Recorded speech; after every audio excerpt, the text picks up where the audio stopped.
বাজার থেকে চড়া দামে গজা না কিনে বাড়িতে খুবই সহজে মাত্র 1 কাপ ময়দা দিয়ে ঝটপট বানিয়ে ফেলুন অনেকগুলো ফুল গজা।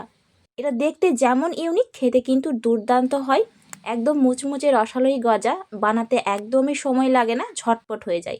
তো বন্ধুরা, রেসিপিটা একটু স্কিপ না করে পুরোটা দেখার অনুরোধ রইল। ভালো লাগলে অবশ্যই একটা লাইক করে দেবেন, আর ফেসবুক থেকে দেখে থাকলে প্লিজ একটা ফলো করে দেবেন। গজা বানানোর জন্য প্রথমে একটা ডো রেডি করব। তার জন্য একটা পাত্রের মধ্যে নিয়ে নিচ্ছি 2 বাটি ময়দা।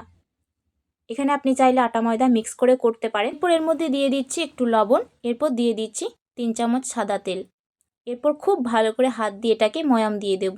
যত ভালো ময়াম দেওয়া হবে তত ভালো কিন্তু গজাগুলো মুচমুচে হবে। খুব ভালো করে ময়াম দেওয়া হয়ে গিয়েছে। আমরা যেভাবে সিঙ্গারার ময়াম দিই ঠিক সেভাবেই কিন্তু করতে হবে। দেখুন, মুঠ করলে খুব সহজে হয়ে যাচ্ছে, ঠিক এভাবেই করতে হবে। এরপর একটু একটু করে নর্মাল জল দিয়ে একটা ডো রেডি করব। আর এই ডোটা খুব বেশি শক্তও হবে না, আবার নরমও হবে না, মাঝামাঝি অবস্থায় করতে হবে। তবে এই ডোটা কিন্তু অনেক বেশি শক্ত করা যাবে না, না হলে পরে গজাগুলো অনেক বেশি শক্ত হয়ে যাবে। তো দেখুন, ডোটা মেখে নিয়েছি, ঠিক এভাবেই করতে হবে। দেখুন, একটু শক্ত করে। এরপর এটাকে রেস্টে রাখবো আধা ঘন্টা মতো। আধা ঘন্টা রেস্টে রাখার পরে ডোটাকে খুব ভালো করে মথে নিয়ে এরকম একটু ছোট্ট ছোট্ট লম্বা করে লেচি কেটে নিয়েছি। এরপর একটা লেচি এরকম লম্বা করে বেলে একটা ছুরি দিয়ে একই মাপের কয়েকটা লেচি আমি কেটে নিচ্ছি। আমি যেভাবে করছি ঠিক সেভাবেই কিন্তু করতে হবে। একটা আঙ্গুলের অর্ধেকটা মাপ নিয়ে যতটা হয় ঠিক ততটা মাপের কিন্তু প্রত্যেকটা লেচি নিয়েছি। দেখুন মাপটা। এভাবেই এরকম লম্বা শেপ করে আমি প্রত্যেকটা লেচি আগে রেডি করে নেব। তো এখানে প্রত্যেকটা লেচি লম্বা শেপ করে আমি কেটে নিয়েছি। প্রথমে এই কাজটা কিন্তু করে নিতে হবে। এরপর একটা ডিজাইন করব, তার জন্য একটা লেচির ওপরে একটা কাঁটা চামচ দিয়ে একটা সাইডে বসিয়ে দিলাম। এরপর এটাকে ঘুরিয়ে উল্টো সাইডে একইভাবে কিন্তু আমি চামচটাকে বসিয়ে দেব, তবে একটু মাঝখানে গ্যাপ রাখতে হবে। দেখুন কত সহজে একটা ডিজাইন তৈরি হয়ে গেল। এরপর মাঝে একটু 2টা আঙুল দিয়ে এইভাবে চেপে দেব। দেখুন একটা সুন্দর ফুলের ডিজাইন তৈরি হয়ে গেল। এরপর আরও একটা করে দেখাচ্ছি। আপনি চাইলে কিন্তু 2টা হাত ব্যবহার করেও এই ডিজাইনটা করতে পারেন, দেখতে বেশ ইউনিক লাগে আর খুব তাড়াতাড়ি কিন্তু হয়ে যায়, সময় খুব একটা বেশি লাগে না। ঝটপট আপনি কিন্তু অনায়াসে অনেকগুলো গজা তৈরি করে নিতে পারেন। তো একইভাবে আমি সবগুলো বানিয়ে নেব। দেখুন অনেকগুলো হয়ে গেছে আর কয়েকটা বাকি আছে। আমি 2টা হাত ব্যবহার করে দেখিয়ে দিচ্ছি বানানো কতটা সহজে হয়ে যাচ্ছে। দেখুন 2টা হাত ব্যবহার করলে দেখুন এভাবে আমি সমস্ত গজাগুলো বানিয়ে নিয়েছি। দেখতে বেশ ইউনিক লাগছে আর অনেক সুন্দর লাগছে। খুব একটা ঝামেলার কাজ নয়, ঝটপট কিন্তু আপনি খুবই সহজে অনেকগুলো গজা বানিয়ে ফেলতে পারেন।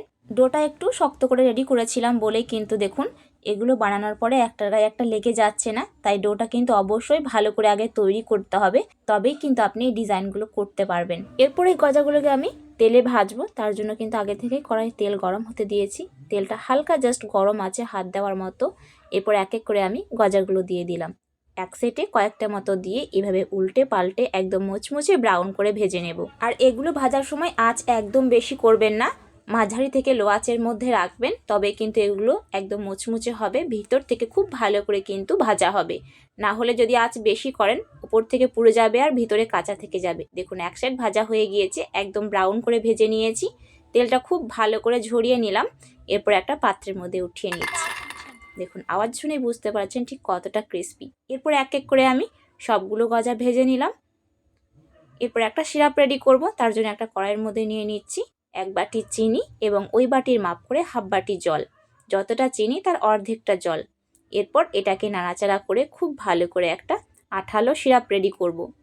এটাকে জাস্ট 5 মিনিট মতো খুব ভালো করে ফুটিয়ে নিয়েছি। 5 মিনিট ফুটিয়েই আমি চুলার আঁচ বন্ধ করে দেবো। এর বেশি কিন্তু আর ফোটানো যাবে না, না হলে অনেক বেশি আঠালো হয়ে যাবে। এটা কোনো তারযুক্ত সিরাপ হবে না। দেখুন একটু আঠালো হলেই ব্যাস এটাকে উনান থেকে নামিয়ে নেব। এরপর একটা পাত্রের মধ্যে ঢেলে নিয়েছি সিরাপটাকে। এরপর ভেজে রাখা গজার ওপরে আমি দিয়ে দিলাম। এরপর খুব ভালো করে চামচ দিয়ে এটাকে আমি মাখিয়ে নিচ্ছি। হাত দিয়ে মাখাতে যাবেন না, কারণ সিরাপটা গরম আছে, হাতে কিন্তু ছ্যাঁকা লেগে যেতে পারে। এরপর এটাকে মাখিয়ে নেওয়ার পরে রেস্টে রাখবো 10 মিনিট। এর মধ্যে খুব ভালো করে কিন্তু সিরাপটা সোপ করে নেবে। দেখুন রেডি হয়ে গেল মুচমুচে এই গজাগুলো। খুব সহজে কিন্তু বাড়িতে বানিয়ে খেতে পারবেন। বাজারে একই রকমের ডিজাইনের গজা হয়, কিন্তু বাড়িতে আপনি চাইলে একদম কম ঝামেলায় অনেকগুলো গজা তৈরি করতে পারবেন। দেখতে বেশ ইউনিক লাগে। কয়েকটা গজা ভেঙে দেখাচ্ছি কতটা মুচমুচে। দেখুন ওপর থেকে একদম রসালো আর ভিতরে মুচমুচি। বাচ্চারা কিন্তু ভীষণ ভীষণ পছন্দ করে। তো বন্ধুরা বাড়িতে অবশ্যই বানিয়ে দেখবেন আর আমাকে কমেন্টে জানাবেন কেমন হয়েছে। আজকের রেসিপিটা শেষ পর্যন্ত দেখার জন্য অনেক অনেক ধন্যবাদ। দেখা হচ্ছে আগামীতে অন্য কোনো এক রেসিপিতে। আল্লাহ হাফেজ।